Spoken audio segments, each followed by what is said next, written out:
Citroën fait évoluer son business model qui était avant de bouger du métal, hein, finalement, de vendre du métal et qui maintenant offre vraiment des solutions de services à la mobilité. Ça, c'est vraiment la stratégie d'entreprise qui, en fait, est en droite ligne avec une stratégie ESG.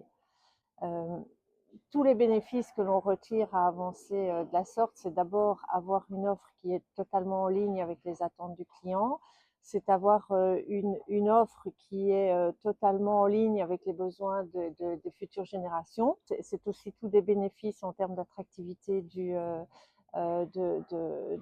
employés, en termes de réputation, en termes de coût d'investissement, parce que on a déjà un emprunt bancaire qui est lié à des critères ESG. Enfin, les choses évoluent. On prend vraiment la volonté d'avancer dans ce sens-là parce qu'on en voit vraiment tout l'intérêt et tous les bénéfices. Alors, on sent que les choses évoluent justement dans ce sens-là au niveau des relations avec les banques qui, elles aussi, nous interrogent de plus en plus sur nos politiques ESG, nos ambitions ESG et qui veulent maintenant des critères, des targets très clairs et elles veulent aussi évaluer nos progrès. Donc, c'est vraiment essentiel de mettre en place une politique et un plan d'action très fort pour pouvoir répondre à ces demandes-là par rapport aux banques, mais c'est le cas pour nos clients corporate aussi qui intègrent tous les critères ESG dans leurs appels d'offres. Et donc, si on veut répondre aux grosses entreprises qui, elles aussi, ont des politiques RSE de plus en plus présentes, ben, il faut pouvoir arriver avec des targets et des plans d'action solides et cohérents pour nous. Oui, alors donc nous, on a lancé notre stratégie ESG en 2021. À l'époque, on s'est vraiment posé la question de savoir si c'était quelque chose qu'on voulait faire ou si on voulait simplement se contenter de respecter la législation. Et on a vraiment décidé d'aller un cran plus loin avec l'ensemble du comité de direction parce que on s'est positionné de façon à se dire c'est vraiment quelque chose qu'on pense qu'on doit faire. Moi, par exemple, à titre personnel, j'ai 2 enfants et du coup, c'est vraiment important pour moi d'avoir un travail qui est en ligne avec mes valeurs et avec ce que je pense. Et je pense que c'est le cas de plus en plus de personnes maintenant dans la société. Donc, si on prend l'exemple au niveau RH, simplement, au niveau de notre stratégie RH, c'est quelque chose qui est de plus en plus utilisé et mis en avant. On commence vraiment depuis, je vais dire, allez, depuis 1 an, on a des questions de nos candidats quand ils postulent par rapport à notre stratégie ESG. Récemment, ici, on a une personne à Hong Kong et une autre personne ici au HQ qui nous ont dit, en rejoignant EVS, que c'était la raison principale qui les avait vraiment décidé à rejoindre l'entreprise. C'était ce qu'on avait mis en place au niveau de l'ESG. Pas uniquement l'ESG, mais l'ensemble de nos valeurs, l'ensemble de notre politique et le fait que c'est vraiment quelque chose qu'on voit vivre au quotidien et qui est même inclus dans nos offres. Donc, par exemple, maintenant, quand on reçoit des candidats, c'est quelque chose qu'on explique directement. Quand on envoie l'offre à un candidat, on envoie en même temps le rapport ESG, on envoie vraiment toute notre politique par rapport à ça. Donc, clairement, je pense que nous, on est dans un monde où il y a quand même une guerre des talents, donc ça nous aide. C'est un bénéfice, c'est vraiment un bénéfice qui est important et qui est direct par rapport à ça. Je crois aussi que, de façon générale, je pense que dans 10, 15, 20 ans, les sociétés qui n'auront pas pris le tournant maintenant vont se retrouver dans une situation compliquée parce que là, maintenant, on voit celles qui commencent à lancer le mouvement, mais dans quelques années, on va voir celles qui sont plutôt à la traîne. Et donc, là où il y aura peut-être pas spécialement un avantage compétitif de celles qui auront pris le tournant, il y aura en tout cas certainement un désavantage de celles qui ne l'auront pas pris. Dans les appels d'offres, par exemple, on a ici j'ai discuté récemment avec un de nos commerciaux sur la France qui nous dit pour le moment, la partie ESG dans les appels d'offres, c'est 10%. D'ici 2 ans, ça va passer à 25%. Donc, on voit vraiment de nouveau que là aussi, c'est clairement, je ne sais même pas si c'est un avantage de le faire, mais en tout cas, ça va devenir un inconvénient de ne pas avoir pris le tournant. Donc, nous, clairement, je veux dire, on n'y voit que des avantages. Ça nous semble évident qu'on devait prendre ce tournant et qu'on devait avoir cette politique ESG. Nous, c'est vraiment ce qu'on essaye de faire au niveau de VS, c'est d'avoir un mix. Et c'est ça qui est très compliqué à trouver, je trouve. C'est la balance entre le long terme et le court terme, entre avancer vite, mais avec tout le monde. Et donc, on essaye vraiment de réussir à avancer vite sur des gros projets plutôt à long terme, mais en même temps de garder tout le monde appliqué. Et pour garder tout le monde appliqué, il faut vraiment travailler sur la culture Et donc, ça passe aussi par des choses qui vont peut-être prendre plus de temps ouais, qui sont un peu plus compliquées à mettre en place. Donc on a vu très vite que très rares étaient les cas dans lesquels on a dû faire un choix entre le financier et l'extra-financier. Les deux se rencontrent très souvent et ça nous a permis de mieux orienter nos choix, nos priorités dans les décisions qu'on devait prendre pour l'entreprise, puisque faire du durable, pour nous, voulait également signifier être tout aussi rentable, voire plus rentable. Et d'ailleurs, tant notre chiffre d'affaires que notre rentabilité ont augmenté pendant toute cette période. Ça nous a permis aussi de repenser les produits, les services qu'on allait offrir, puisque en étant un opérateur de service, ben, on est également dépendant de la façon dont les marchés évoluent et il y a de plus en plus de demandes vers des services à valeur ajoutée environnementale et sociale. En l'occurrence, pour Sodexo, c'était les écochèques qui ont connu une belle croissance, mais également les produits et services liés à la mobilité, aux alternatives à la voiture. Et donc, on était à la fois un peu pilote de ces programmes et fournisseur de solutions pour les entreprises. Donc, on a pu démontrer qu'en fait, en allant vers une démarche durable et en étant légitime sur cette démarche, on accroissait en même temps et nos revenus et notre rentabilité. Alors, on a également des exemples qui dépassent simplement le catalogue de produits et de services, mais un des exemples emblématiques, ça a été le déménagement de notre siège, qui est un choix qui aurait pu être tout à fait différent si on s'était purement orienté vers des choix financiers. Donc après le Covid, beaucoup d'entreprises ont dû repenser la fonction de leur siège, l'espace nécessaire, avec beaucoup plus de personnes qui sont en télétravail, etc. Donc évidemment, là, on n'a pas, on n'a pas on ne vit pas sur une île, pratiquement tous nos partenaires vivent la même expérience, et que faire de tous ces mètres carrés qui sont sous-exploités? Et donc, on a choisi de repenser la fonction de notre siège et de le relocaliser. Et là, on aurait pu s'attendre à ce que des choix radicaux comme celui qu'on a fait, c'est-à-dire de nous relocaliser près de la gare centrale de Bruxelles alors qu'on était juste à la périphérie, à la sortie d'un axe autoroutier, se relocaliser là sans place de parking à l'arrivée, sans aucune place de parking à l'arrivée, alors que plus de 70% des déplacements de notre personnel salarié ou non salarié se faisaient en voiture, c'était un risque. Et en fait, ce risque, on n'a même pas dû le prendre puisqu'on a interrogé nos propres salariés pour savoir, en leur donnant le choix, où ils souhaitaient que Sodexo, Pluxee maintenant, déménage. Et en fait, le premier choix qui est venu est celui de la gare centrale. Donc même parmi les gens, parmi tous nos publics, qui viennent en voiture, qui viennent à vélo, qui viennent en transport en commun, alors évidemment, il y avait un très gros appétit pour des gens qui viennent en transport en commun, euh, mais également pour les personnes qui viennent en voiture, puisqu'on a remarqué qu'en fait, beaucoup de gens qui venaient en voiture voulaient trouver des alternatives à leur trajet en voiture, mais n'en trouvaient pas puisqu'on était trop mal localisé. Et donc là, avoir un siège à un axe central de mobilité alternative qui mène à toutes les gares, à toutes les provinces en ligne directe en Belgique, ben, c'était un choix non seulement qui était nécessaire sur le plan environnemental, puisque les déplacements de nos collaborateurs et l'énergie du siège, c'est plus de 30% de nos émissions de CO2, mais c'est également un choix financièrement tout à fait raisonnable, puisque même si le mètre carré est beaucoup plus cher à proximité de la gare centrale ou dans le quartier européen que en périphérie bruxelloise, par exemple dans la zone aéroport, euh, en diminuant le nombre de mètres carrés et en repensant la fonction du siège, en le limitant à des espaces de travail collaboratif, en fait, on a pu trouver un équilibre financier qui correspondait tant à nos objectifs financiers qui étaient de diminuer la charge de coût totale de notre siège et nos objectifs environnementaux d'autre part,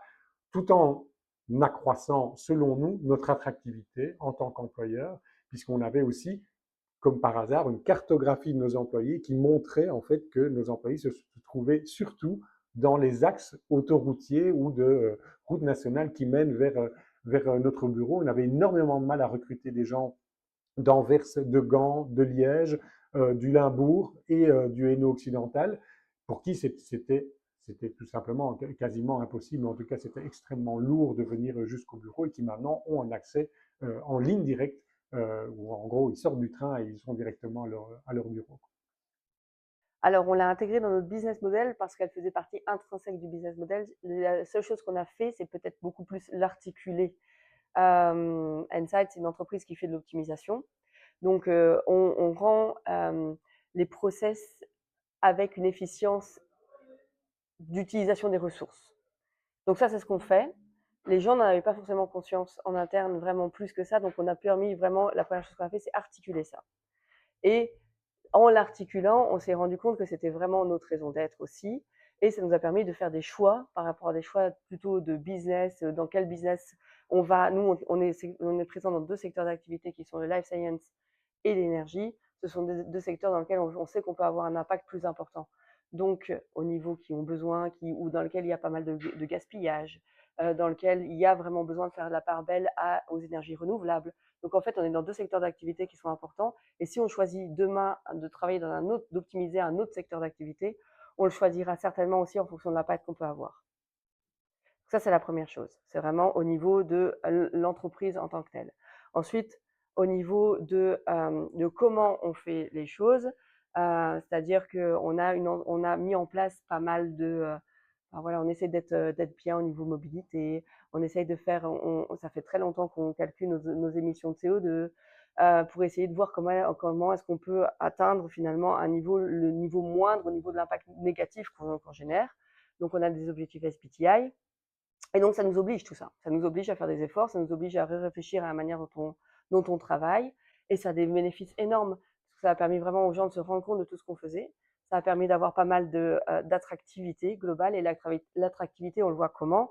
On le voit avec des personnes qui sont plus motivées en interne. On le voit avec recruter des talents. C'est plus facile pour nous. On n'a pas vraiment eu le problème de garder des talents.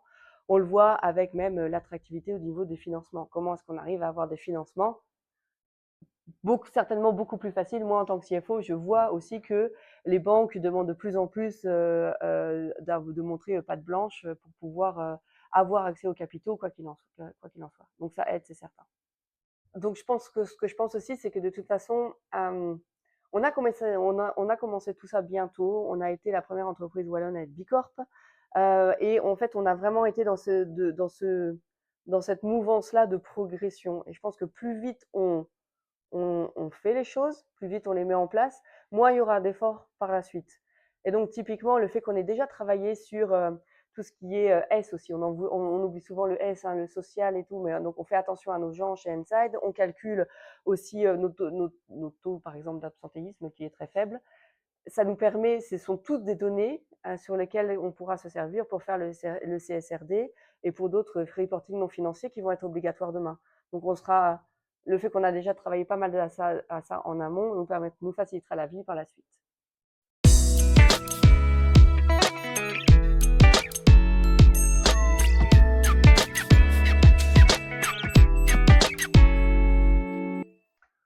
Nos obstacles, ils ont essentiellement été de l'ordre de la gouvernance. On a démarré le trajet avec un énorme enthousiasme. On avait l'impression que tout le monde voulait participer à ce trajet. Donc, c'est super parce que c'était vraiment toutes les équipes à tous les niveaux, toutes les générations, les anciens, les nouveaux, tout le monde voulait être dedans. Donc, ça, c'était chouette.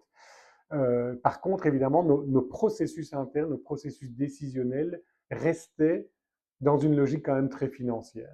Et donc, arriver à greffer notre roadmap extra-financière à notre logique de roadmap annuelle financière n'a pas toujours été facile. Et couplé à ça, on peut aussi ajouter qu'à un certain moment, on se retrouve aussi en conflit entre des gens qui ont adhéré à cette nouvelle façon de voir les choses et qui trouvent qu'on ne va pas assez vite, et puis d'autres, par contre, qui trouvent qu'on va beaucoup trop vite et qu'il serait temps de revenir au monde d'avant. Et donc, on se retrouve un peu à devoir gérer avec une courbe de Gauss, les 80% au milieu qui suit, mais 10% de râleurs d'un côté, 10% de râleurs de l'autre qui trouvent qu'on va soit pas assez vite, soit trop vite, donc on se retrouve un peu en étau. Donc, dans une fonction comme la mienne, c'était parfois un peu difficile de devoir donner des gages un peu à gauche, à droite pour pouvoir garder quand même le trajet sur les bonnes voies. Donc, je dirais que voilà, l'obstacle le plus dur, ça a été de trouver les clés pour que dans notre gouvernance, l'extra-financier ne vienne pas alourdir le travail, notamment dans les prises de décision et dans les choix stratégiques, mais vienne soutenir ce travail dans les décisions, dans les choix stratégiques. Ça a été l'obstacle majeur, parce que pour le reste, sur le plan de la philosophie, on n'a jamais dû vraiment se battre pour faire comprendre que l'extra-financier soutenait le financier. Donc on ne s'est jamais retrouvé, on a la chance d'avoir été dans une entreprise qui a compris très vite que ce n'était pas une bagarre entre sustainability et finance. Donc ça, pour ça, ce n'était pas un obstacle. On ne s'est pas levé un matin en se disant, tiens, c'est quoi notre stratégie RSE? On va se lancer une stratégie RSE. Je pense qu'on l'a fait progressivement sans souvent savoir que c'était ça ce qu'on faisait. Donc, je pense que ça a été une volonté aussi au tout début de pouvoir le prendre et de se rendre compte que c'était vraiment important pour nous de l'être et de le faire et de mettre des choses en place progressivement qui sont devenues vraiment une stratégie. Les pièges, en fait, non, la difficulté, je pense que ça a été de convaincre. Surtout quand on est dans un environnement qui est potentiellement un environnement de contrainte, et on est tous dans un environnement de contrainte. On doit faire de la profitabilité, on doit aller chercher, donc ce sont considérés comme des investissements supplémentaires, importants sur le long terme, mais avec des impacts plutôt indirects. Donc comment est-ce qu'on fait pour convaincre ça? Et la première chose qu'on a mis en place, c'est des KPI, des manières de monitorer en fait qu'on avançait et se dire que progressivement, on allait faire des progrès dans divers domaines. Donc, je pense qu'au niveau concret, donc le fait qu'on ait commencé à monitorer depuis bien longtemps en fait nos émissions de CO2 pour savoir d'où elles viennent, ça a été un impact potentiel. Et puis en fait, chaque année, en fait, on se dit bah tiens, on va essayer de diminuer ça alors qu'on était en forte croissance. Bah donc, je dirais la première difficulté, ça a été vraiment sur ce questionnement de comment est-ce qu'on le fait, à quelle vitesse est-ce qu'on veut avancer, comment est-ce qu'on fait pour garder tout le monde appliqué. Et toujours maintenant, hein, ça challenge au quotidien.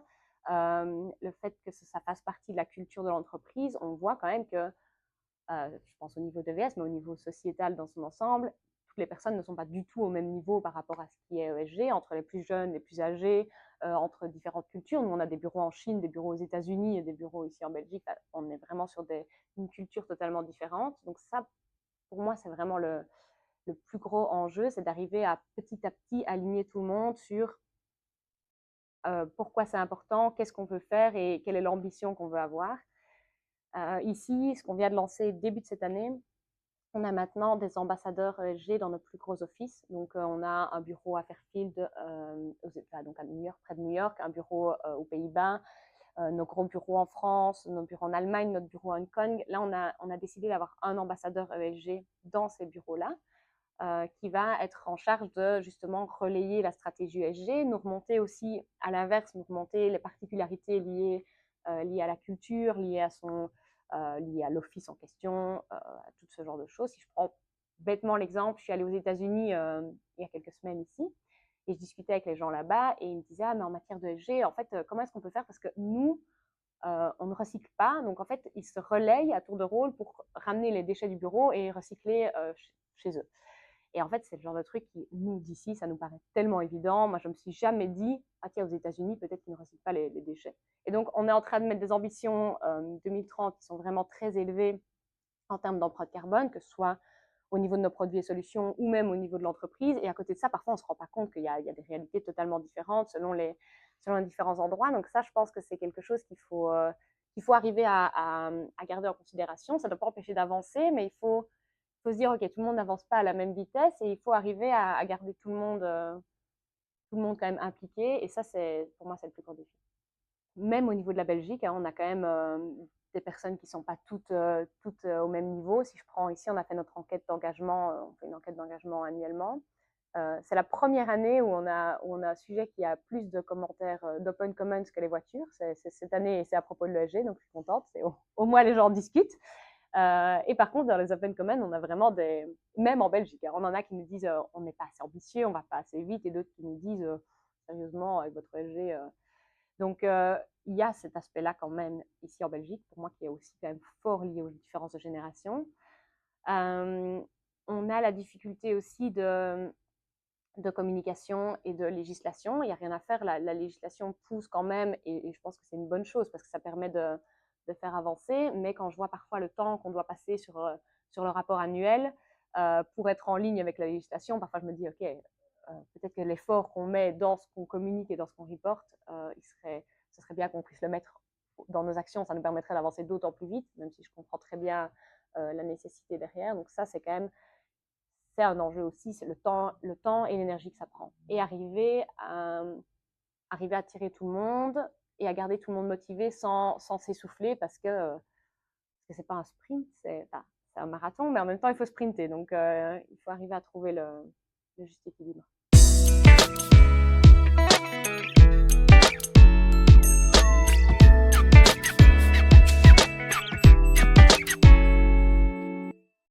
Moi, vraiment, le conseil principal que je donnerais, c'est d'oser et de pas trop se poser de questions. Moi, ce que je vois, c'est que je vois beaucoup d'entreprises qui sont vraiment bloquées dans le comment faire pour faire parfaitement. Et du coup, elles n'avancent pas. Et c'est un peu au début, c'est ce qu'on a eu ici. Je voyais beaucoup de gens qui se disaient ah oui, mais il va falloir faire ça, il faut reporter comme ça, il faut respecter la législation, il faut avancer là-dessus. Et donc, elles sont déjà en train de se projeter avec quelque chose de parfait. Et du coup, elles n'avancent pas. Et ça, pour moi, c'est vraiment le frein principal maintenant. Je crois qu'il y a énormément de choses qu'on peut mettre en place sans trop se poser de questions. Si je prends l'exemple de VS, on a en parallèle avancé sur notre matrice, donc vraiment décider quelles sont les priorités ESG au niveau de VS, faire cette matrice en interviewant des clients, en interviewant en interne. Ça a été quelque chose d'assez long. Ça nous a pris plus d'1 an d'avoir vraiment notre matrice définie. Ça ne nous a pas empêché en parallèle d'avancer sur on va lancer le Charity Day. De toute façon, on sait très bien que quel que soit l'output de notre matrice, l'empreinte carbone de VS ou de nos produits et solutions, ça va être quelque chose de primordial. Et donc, je pense qu'il ne faut pas avoir peur de ne pas faire les choses parfaitement parce que quoi qu'on fasse, c'est toujours un plus. Et donc, il faut arriver à ne pas être, angoissé par cette idée de faire parfaitement. Ça, c'est une première chose. Le deuxième chose que je dirais aussi, c'est de quand même surtout ne pas oublier de faire cette matrice et de prioriser les efforts parce que il y a autant de petits quick wins à mettre en place pour avancer sur des petites choses, mais il ne faut pas non plus se perdre dans dépenser trop d'énergie sur quelque chose qui n'a pas un gros impact. Et donc, c'est là où il faut arriver à trouver la balance. Si je vois notre premier, j'en parle souvent parce que notre premier rapport annuel, on avait, quand on a dû reporter sur la partie non financière, on a pas mal, je pense qu'on a mis une page entière sur nos 5 pages. À ce moment-là, il faisait que 5 pages. Sur les abeilles, on a ici une ruche avec des abeilles, on fait du miel. Et c'est sympa, je dis pas, c'est pas quelque chose qu'on ne doit pas faire, mais c'est pas ça qui va changer le monde. Et donc là, maintenant, on se dit, ok, maintenant, c'est plus qu'un petit encadré dans nos 50 pages de rapport. On continue à le faire parce que ça nous demande zéro énergie. Si demain, ces ruches et ces abeilles, ça nous demandait 3 jours de travail et un coût énorme, on ne le ferait pas parce que c'est pas là qu'on a de l'impact. Et donc, ce qu'on mesure, c'est on met vraiment la majorité de nos efforts dans là où on a de l'impact et puis on continue à avoir des petits quick wins, mais il ne faut pas non plus se tromper et commencer à dépenser énormément d'énergie là où l'impact est moindre. Et des sujets, il y en a des centaines dans ce qui est ESG, quand je pense à la biodiversité, les eaux. Et donc, si on commence à vouloir agir sur tout, on ne s'en sort pas. Donc, il faut choisir cette bataille. Alors, le premier conseil que je donnerais, c'est d'avoir un alignement au niveau de la direction par rapport à cette stratégie ESG. Sans ça, ça va rester annexe ou ça va rester quelque chose qui va se développer de façon beaucoup plus lente. Je crois que la stratégie ESG doit réellement être intégrée dans la stratégie business. Autrement, c'est à la limite le greenwashing ou alors on a tiqué la box pour se donner bonne conscience. Le deuxième conseil que je donnerais, c'est réellement mesurer ses impacts, partir de chiffres parce qu'on croit savoir, mais les chiffres sont quand même beaucoup plus éloquents.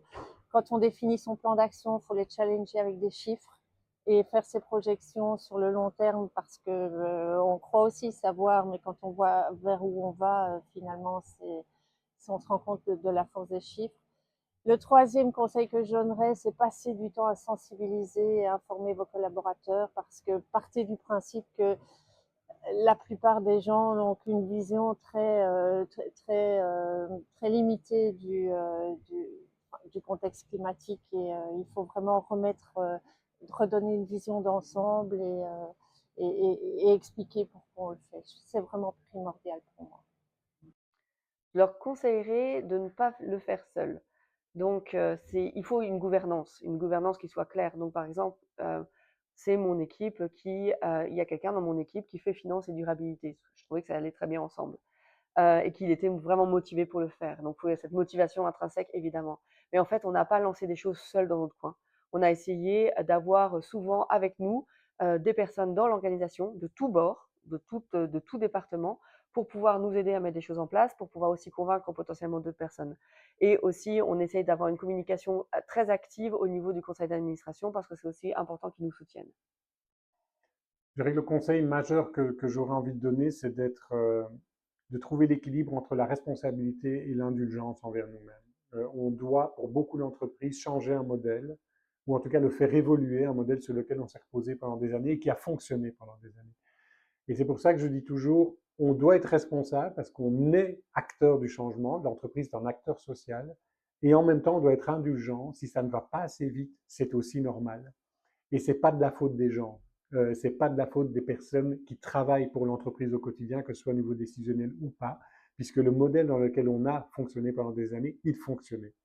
Et donc, mon conseil, c'est celui-là, se donner le temps, faire les choses bien, et surtout éviter de tomber dans la facilité de communication qui consiste finalement à dire on va faire du développement durable parce que c'est tendance et il faut bien faire du développement durable. Il paraît que c'est bon aussi pour le recrutement et la motivation du personnel. Si on ne comprend pas pourquoi on le fait, non seulement ça ne marchera pas, mais ce sera contre-productif. On risque d'avoir très très vite un retour de boomerang de gens, que ce soit à l'interne ou à l'externe, qui vont croire que la démarche est sincère et puis qui vont constater en fait qu'elle ne l'est pas parce que c'est une démarche qui est quand même de transformation en profondeur de l'entreprise. Et donc, cette gouvernance qu'on doit mettre en place, on va très vite voir si elle existe ou s'il ne s'agit finalement que d'un trajet parallèle qui sert à cocher des cases.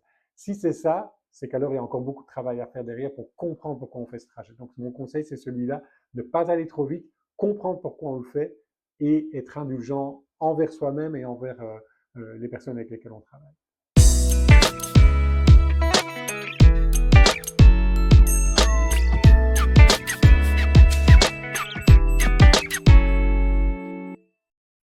Je pense que justement, j'essaierai de convaincre plus tôt et d'en parler plus tôt à mon conseil d'administration. Parce que je pense que c'est très important que toute la gouvernance soit faite autour de ce genre de choses aussi et qu'il y ait des moyens qui soient quand même un minimum alloués à ça, que ça peut permettre d'aller un minimum plus vite et donc on en revient finalement au côté, il faut convaincre, aussi par des données et par des analyses que c'est la bonne direction dans laquelle on doit aller tous ensemble.